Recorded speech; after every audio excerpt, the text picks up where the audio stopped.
स्वागत है दोस्तों। स्टडी फॉर यूपीएससी में हम लोग टॉपिक वाइज करंट अफेयर पढ़ रहे थे और साइंस एंड टेक में हम मई तक कंप्लीट कर लिया था। अब हम लोग जून 2025 का पार्ट 1 पढ़ेंगे। देखिए, इसमें पहला न्यूज जो चर्चा में थी वो था आपको फ्लू गैस डीसल्फराइजेशन यानी कि FGD टेक्निक। ये प्रमुख वैज्ञानिक सलाहकार अजय सूद हैं।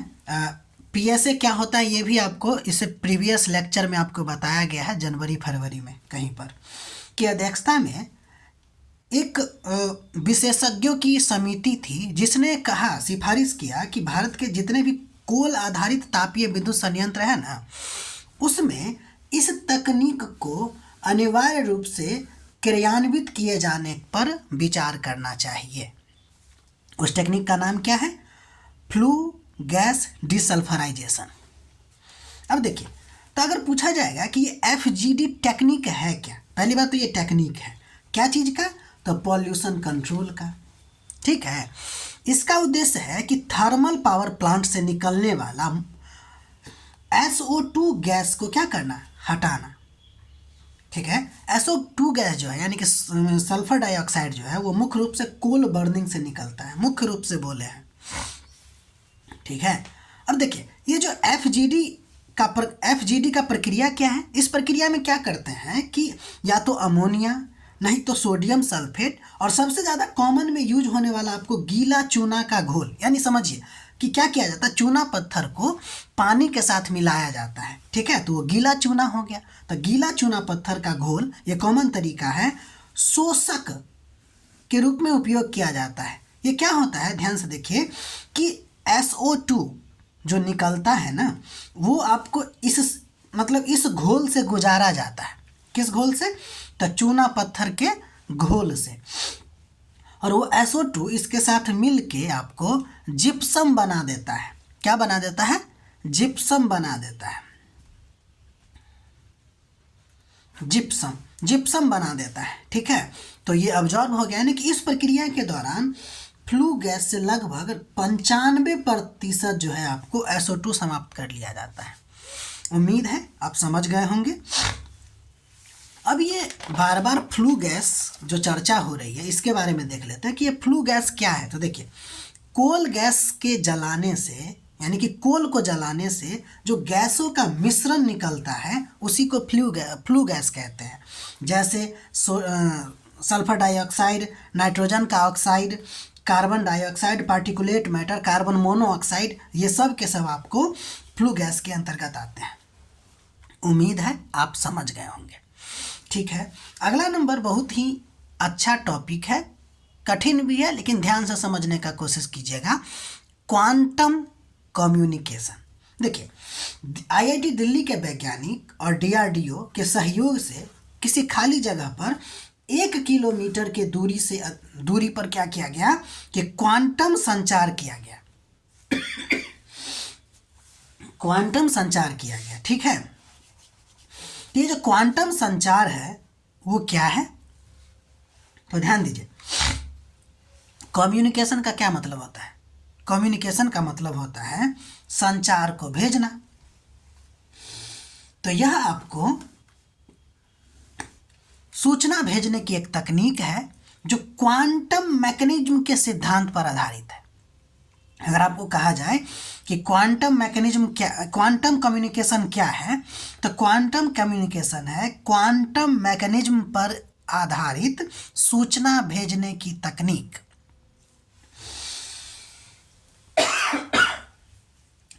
सॉरी, इसमें डाटा को ना क्वांटम स्टेट यानी कि फोटोन या क्यूबिक के रूप में भेजा जाता है। क्वांटम कम्युनिकेशन में डाटा को फोटोन या क्यूबिट्स के रूप में भेजा जाता है और इसका फायदा ये होता है कि ये अल्ट्रा सिक्योर कम्युनिकेशन होता है। उम्मीद है समझ गए होंगे। क्वांटम कम्युनिकेशन का ये डेफिनेशन हो गया। अब ये किस सिद्धांत पे काम करता है? तो पहला है क्वांटम सुपरपोजिशन।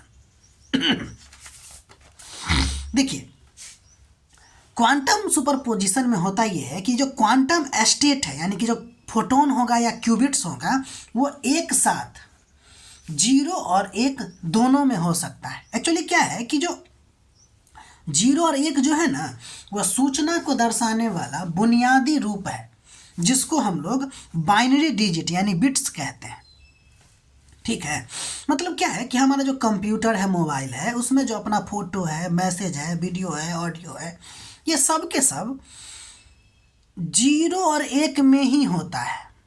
ठीक है, तो इसी को हम लोग क्या कहते हैं कि बाइनरी डिजिट। तो जो क्वांटम कम्युनिकेशन से अलग जो क्लासिकल कम्युनिकेशन वाला सिस्टम होता है, उसमें या तो यानी बिट्स के रूप में होता है, या नहीं तो जीरो होगा या नहीं तो वन, जीरो या वन दोनों में से कोई एक होगा। लेकिन जो क्वांटम कम्युनिकेशन है उसमें आपको जीरो और एक दोनों साथ साथ होते हैं, जिसको कहते हैं क्वांटम सुपरपोजिशन। ठीक है, उसके बाद दूसरा टेक्निक जो यूज होता है उसको कहते हैं क्वांटम इंटेंजेंटमेंट, है ना, इंटेंजलमेंट। ठीक है, देखिए इसमें क्या होता है कि दो कण आपस में, वही हम आपको बताएं, दोनों साथ साथ होता है, इस तरह से जुड़ा हुआ होता है, उलझा हुआ होता है कि अगर एक में बदलाव करेंगे तो तुरंत दूसरा को पता चल जाएगा, दूरी कोई मायने नहीं रखती है। तो इसीलिए अगर बीच में कोई बदलाव किया जाता है या कोई हैकिंग करने का कोशिश किया जाता है तो दूसरा को तुरंत पता चल जाता है, सेंडर और रिसीवर दोनों को पता चल जाता है। और ये होता क्या है कि मतलब क्वांटम कम्युनिकेशन अपना मतलब कि कहे तो अपना स्टेटे बदल लेता है। ठीक है, जिससे कि हैकिंग करना लगभग असंभव है। वही बात आपको आगे बताएं, नो क्लोनिंग थ्योरम, मतलब ये एक और सिद्धांत पे काम करता है जिसको नो क्लोनिंग थ्योरम कहते हैं। मतलब कि इस क्वांटम स्टेट की ना एग्जैक्ट कॉपी ही नहीं बनाया जा सकता है, इसलिए हैकिंग लगभग असंभव है। और कैसे, वो आपको इससे पहले बता दिए हैं।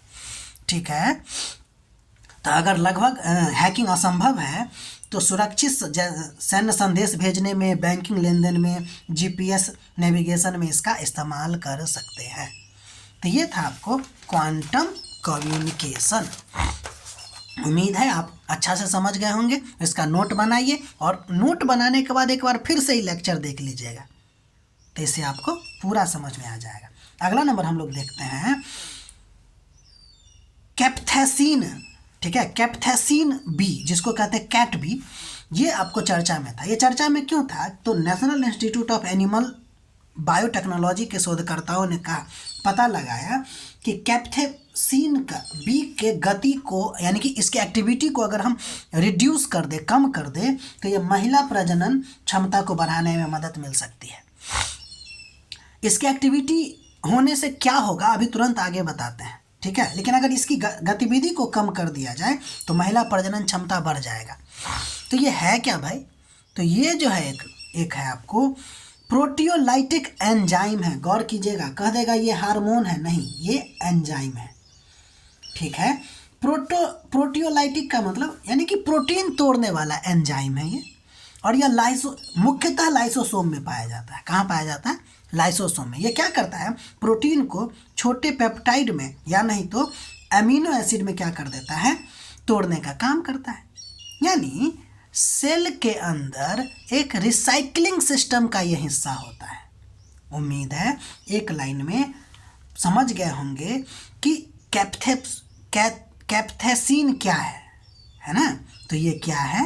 एक एंजाइम है जो प्रोटीन को तोड़ने का काम करता है और लाइसोसोम में पाया जाता है। मुख्यतः लाइसोसोम में पाया जाता है। इसके अलावा इम्यून सेल में, एपिथेलियल सेल में या नहीं तो कैंसर सेल में, और सामान्य रूप से ज़्यादा इसमें पाया जाता है। ठीक है, ये कहाँ कहाँ पाया जाता है आपको समझ में आ गया।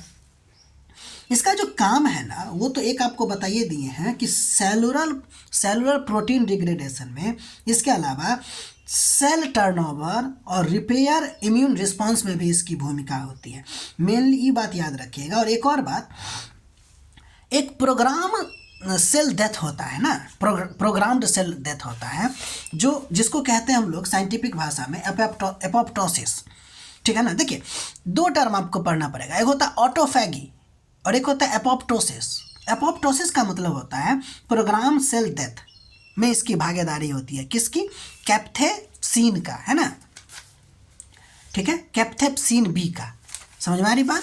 तो ये हो गया आपको इसके बारे में जानकारी। इतना आप लोग नोट बनाइएगा। अगर हमारा प्रयास आपको अच्छा लग रहा है तो लाइक कीजिएगा, सब्सक्राइब कीजिएगा और शेयर कीजिएगा। देखिए इसमें ना हम आपको इस तरह से बताने की कोशिश कर रहे हैं जैसे आपको क्वेश्चन पूछा जाएगा, है ना। वो सेंटेंस फॉर्मेशन में यूपीएससी क्वेश्चन पूछती है ना, तो इसलिए इस हिसाब से आपको बताने की कोशिश कर रहे हैं। और यह भी है कि अगर एक बार इसका 1 साल का अगर नोट बना लीजिएगा तो बार बार वही हर साल रिपीट होता है। कुछ ही नया टेक्निक आपको सामने आएगा तो वो सब हम लोग देख लेंगे। ठीक है, मिलते हैं हम लोग अगले वीडियो में, तब तक के लिए ख्याल रखिए।